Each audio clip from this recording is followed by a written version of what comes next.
مجھے یاد نہیں پڑتا کوئی ایک دن ایسا گزرا ہو جس میں امی ابو یاد نہ آئے. جس کے پاس ہیں پھر کیوں نہیں ان کی خدمت کرتے؟ یہ چلے جائیں گے تو پھر ملنے کے لیے قبرستان جانا پڑے گا, پھر قبر پر جا کر ان سے باتیں کرنی پڑیں گی, لیکن جواب نہیں آئے گا. تمہارے پاس ایک رحمت کا سائبان ہے. اب تو سائنس بھی یہ کہتی ہے 5-6 سال کا بچہ اور 60 سال کا بوڑھا یہ برابر ہوتا ہے.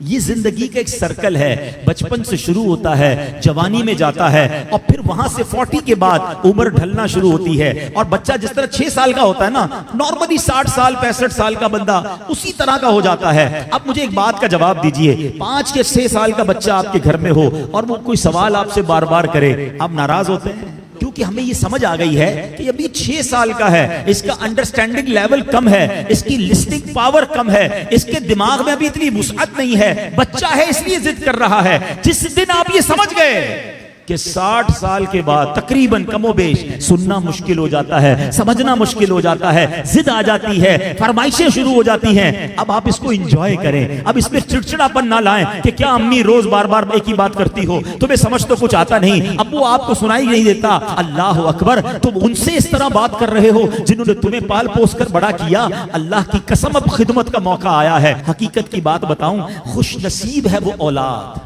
جس کو ماں باپ بڑھاپے میں ملے.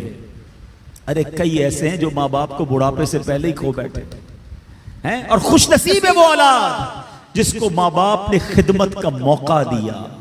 ہاں, کئی ماں باپ تو ایسے ہیں جو بچوں کی خدمت کرتے کرتے ہی خود دنیا سے چلے. اگر تمہیں آج خدمت کا موقع ملا ہے نا, یاد کرو میں بھی تو بستر گندا کرتا تھا, میں بھی تو راتیں ان کی تنگ کرتا تھا. اگر میرے ماں باپ بچپن میں یہ فیصلہ کر لیتے کہ میں اس بچے کو کیسے سنبھالوں تو میں تو بے لباس رہ جاتا. کپڑے انہوں نے پہنائے, اگر مجھے وہ چھوڑ دیتے تو میری تعلیم کا کیا ہوتا, میری پرورش کا کیا ہوتا. مجھے آج جو بھی ہوں میں دنیا میں, اپنا ذہن بنا لو میرے پیارے اسلامی بھائیوں, خدا کی قسم اگر آج تمہارے پاس شرافت ہے, عزت ہے, دولت ہے, دنیا میں جو کچھ ہے وہ سب کچھ ہمارے ماں باپ کی برکتوں سے ہے.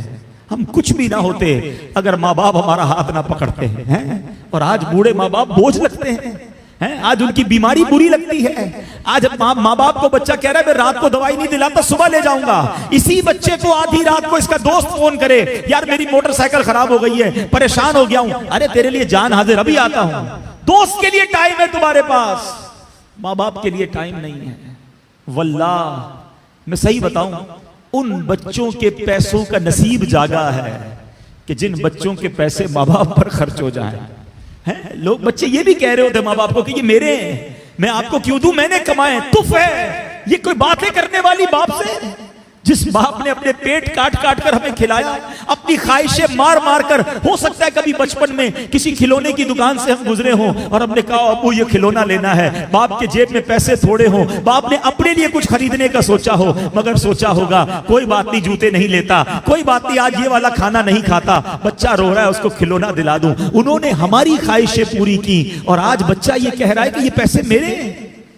یقین کرو تمہارے پیسوں کا نصیب جاگا ہے اگر کسی طرح تمہارے ماں باپ پر تمہارے پیسے خرچ ہو جائیں. اس سے اچھا میرے پیسوں کا اس سے اچھا مصرف کیا ہے کہ یہ پیسہ ماں باپ کی خدمت میں خرچ ہو جائے. لیکن آج جو واقعات سننے کو مل رہے ہیں دل دہل جاتا ہے. ہم نے علماء کی کتابوں میں پڑھا ہے کہ بیٹا والد کے ساتھ ایسا بہیو کرے, اس طرح زندگی گزارے جیسا آقا کے سامنے غلام ہوتا ہے. مگر آج سننے کو جو باتیں مل رہی ہیں نا کہ بوڑھا باپ بیٹے کے آگے غلام بنا ہوا ہے. وہ اولاد کیسی ہے, زبان لٹک نہیں جاتی جو ماں باپ سے ایسے بات کرے. حق یہ ہے کہ اولاد کو ڈرنا چاہیے کہ کہیں میرے ماں باپ ناراض نہ ہو جائے. حدیث پاک ہے, میرے آقا علیہ الصلوۃ والسلام فرماتے جس کا مضمون ہے ماں باپ ہی تیری جنت ہیں, ماں باپ ہی تیری دوزخ ہیں. اس کا مطلب کیا ہوا, یعنی ماں باپ راضی ہو جائیں تو رب بھی راضی ہو جائے گا, جنت مل جانی ہے. اور ماں باپ ناراض ہو گئے پھر نہیں کام آنی عبادتیں. دین کا کام کریں بہت اچھی بات ہے, مگر یہ دیکھ لو کہ ماں باپ راضی ہیں کہ نہیں, یہ بہت ضروری ہے. ہم بعض اوقات اس طرف سے چوک جاتے ہیں, یہ پہلا اسٹیپ ہے.